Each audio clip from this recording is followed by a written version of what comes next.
Olá, sejam muito bem-vindos. Hoje a gente vai mergulhar de cabeça num tema que é central no Novo Testamento, mas que também, vamos combinar, pode ser bem desafiador.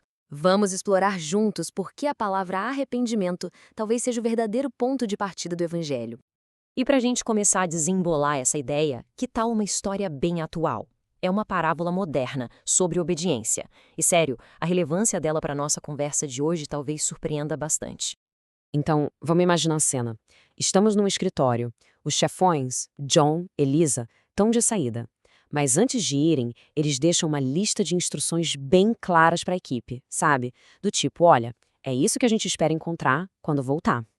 E as instruções eram bem abrangentes, viu? Cobriam tudo. A equipe tinha que ser super produtiva, bater todas as metas do dia, estar disponível para qualquer cliente. E olha que curioso, também tinha que manter um ambiente de trabalho divertido. Um verdadeiro pacote completo. Mas aí, o que acontece?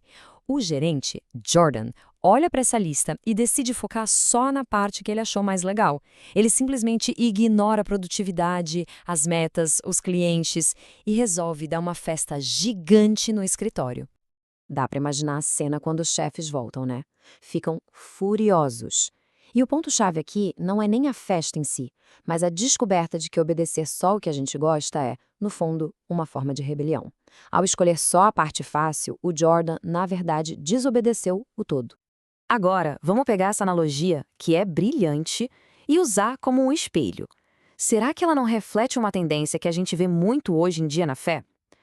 A pergunta que fica é: será que não estamos agindo um pouco como o gerente Jordan?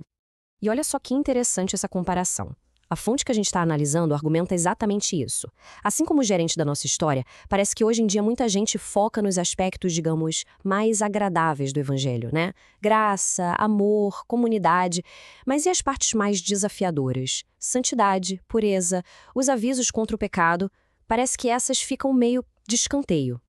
E isso leva a uma pergunta bem provocadora. Será que é possível a gente criar uma versão de Jesus que se encaixa perfeitamente na nossa cultura?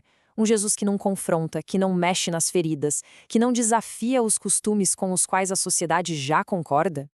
A questão fica ainda mais séria.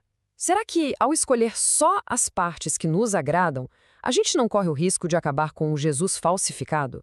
Uma versão que, no fim das contas, não é a mesma que a gente encontra no conselho completo das Escrituras? Ok, mas e na prática? Quais são as consequências dessa abordagem mais seletiva? Vamos dar uma olhada no impacto disso no mundo real, segundo o material que estamos analisando.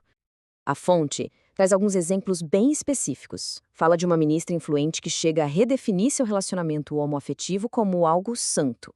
Menciona também um pastor famoso que instrui sua igreja a aceitar casais do mesmo sexo como seguidores genuínos de Jesus. E o mais surpreendente, segundo o texto, é que essas mensagens, em vez de gerar polêmica, acabam levando a um aumento de popularidade. E isso cria um contraste gigantesco, né? Porque a cultura pode ter uma definição de amor, mas a fonte faz questão de lembrar que, biblicamente, o amor a Deus está totalmente conectado à obediência aos seus mandamentos. Então, o que está faltando nessa equação? A fonte sugere que a peça-chave, o ponto de partida que talvez tenha sido esquecido, é uma única palavra: arrependimento. E a definição aqui é fundamental. O arrependimento não é apresentado como uma sugestão ou algo para se pensar depois. Não. É descrito como o primeiríssimo passo, obrigatório e não opcional, para se tornar um filho de Deus. É o começo de tudo. Para ajudar a gente a entender por que isso não é negociável, a fonte usa outra analogia muito boa. Pensa numa mulher, a Angela. Ela quer se casar com o Justin, diz que o ama, mas se recusa a terminar o relacionamento com os ex-namorados. Faz algum sentido? Essa citação resume tudo perfeitamente. A ideia é que não dá para casar com Jesus se a gente ainda está num relacionamento com o mundo. Uma nova aliança exige que as antigas sejam deixadas para trás. É impossível ter dois amores principais. Certo. Agora vamos direto para a base bíblica disso tudo e ver como o argumento é construído. A fonte defende que essa mensagem não é um ponto isolado, mas sim um fio que costura todo o Novo Testamento.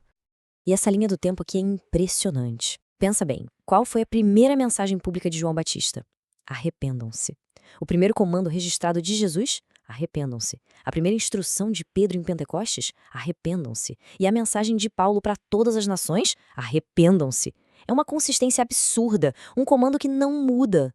A partir daí, o texto torna a questão bem prática, listando exemplos do que, segundo o argumento, precisa ser abandonado. A mensagem central é que não dá para iniciar um relacionamento com Cristo se a pessoa se recusa a largar deliberadamente essas práticas. E aqui está o perigo que a fonte aponta em inverter essa ordem. Esse modelo moderno de acredite agora e se arrependa depois, se é que isso vai acontecer, é visto como uma falha. Por quê?